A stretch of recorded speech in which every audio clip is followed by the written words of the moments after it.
Welcome back to Doing Bart Things, and in this video, we're going to talk about AMD and CES. So, we got some announcements or non-announcements. Announcing a non-announcement, I don't know how you phrase it, about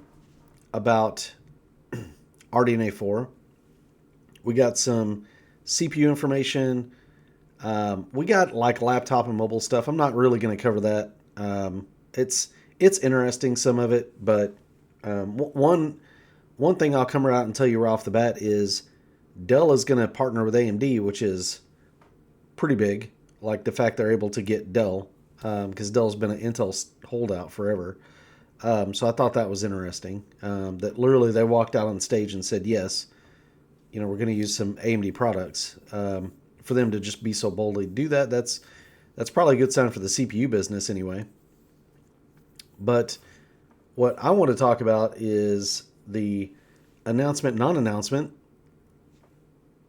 of the RX 970 XT and 970. So basically, what we're getting here is we got some pictures of some GPUs, we got the models, and we got an available launch date. That's what we got. So,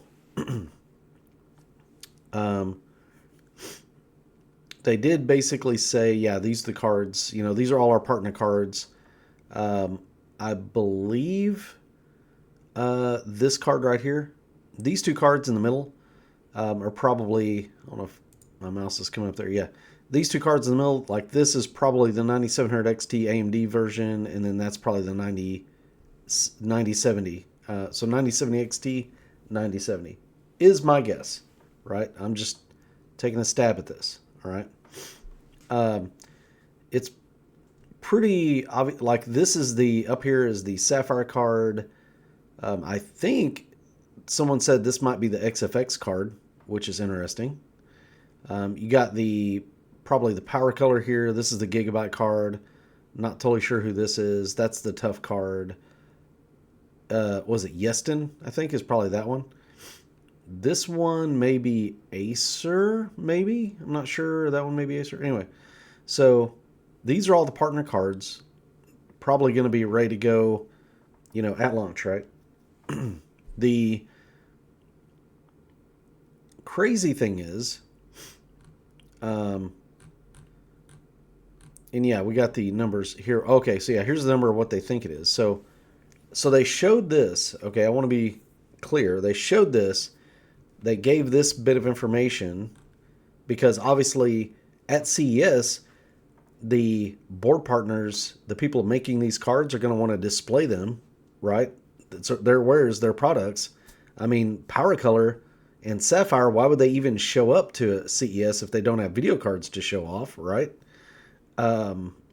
So for them not to make really any kind of other announcement is a little bit concerning to me. They basically flashed, I believe, the slide up here and didn't really say much about it except that, yes, it is a thing. This is the naming convention. We are doing it. And they gave us Q1 2025. So what that tells me is a couple things. One, they weren't really ready to go heavy into it, which is a little bit sad because we know these cards are really close. They got to be gearing up for February release. At least, probably more like the end of this month into February, they need to be, doing something. They are not. They're being very guarded with performance and pricing. Okay.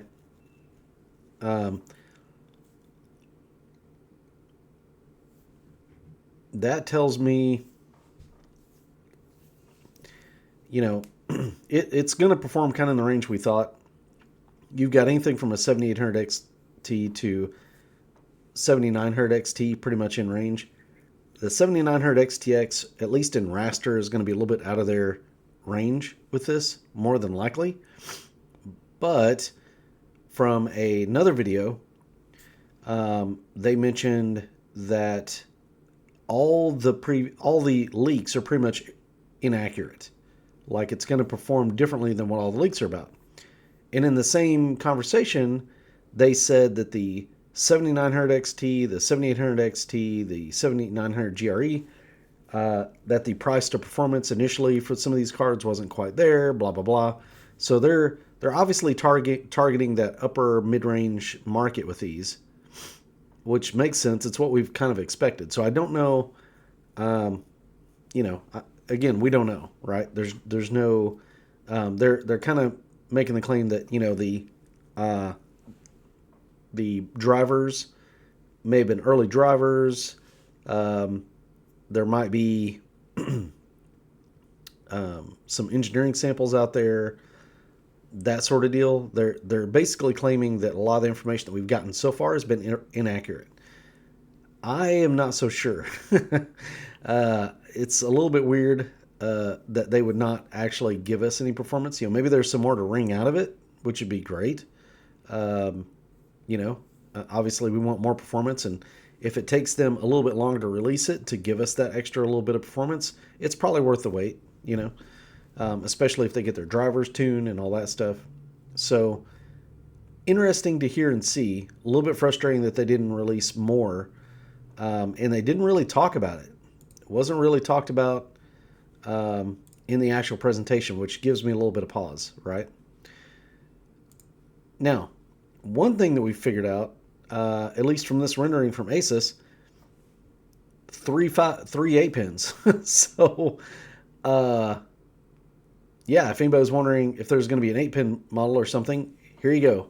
This one takes 3 8-pins, and this is the Prime version.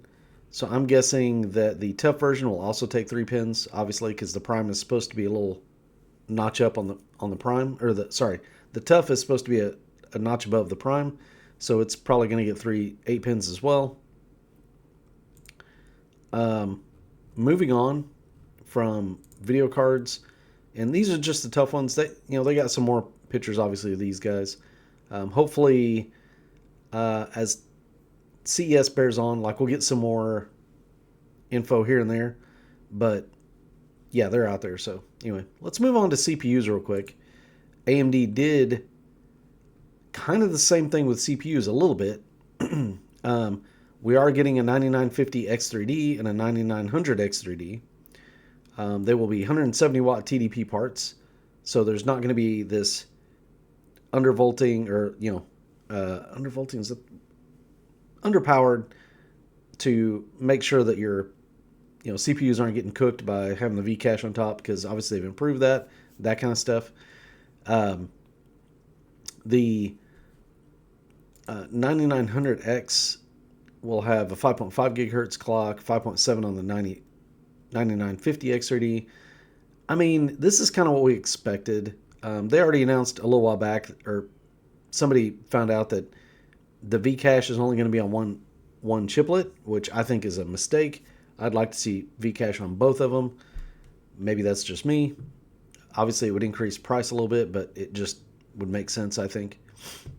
Still going to be quite fast, obviously. They're claiming, 8% over the 7950 XRD, 20% over the Ultra 9 285K.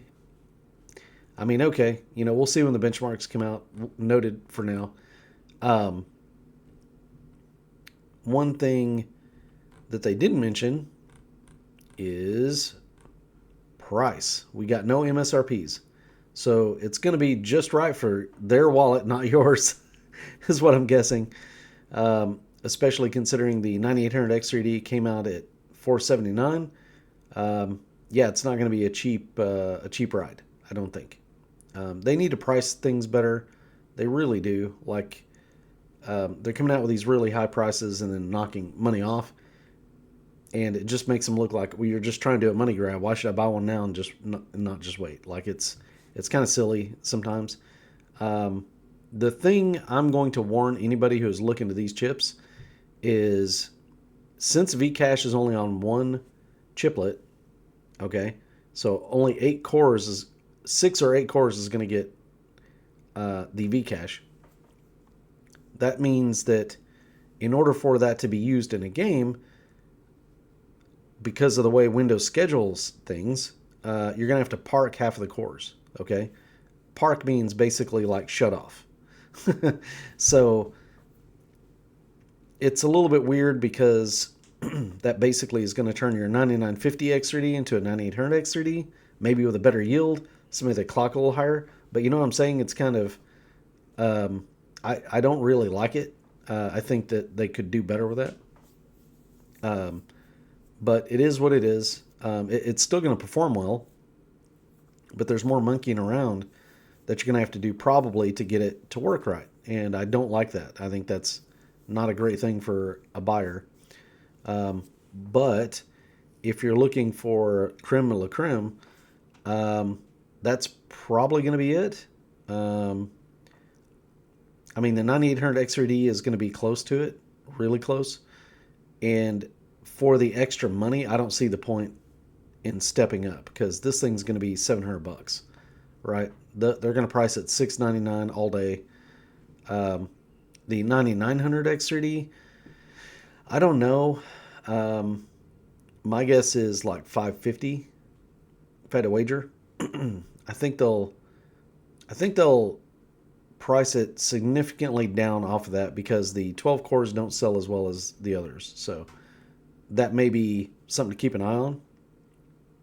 But yeah, so that's kind of what they got going on there. Just check in. You know, there's stories about them watching the 9000HX series, codenamed Fire Range, and it's going to be a 16 core with well, you've got the X3D variant actually, which is interesting, with 144 megabytes of cache. You know, so this will go in, I guess, laptops and stuff or affordable whatever.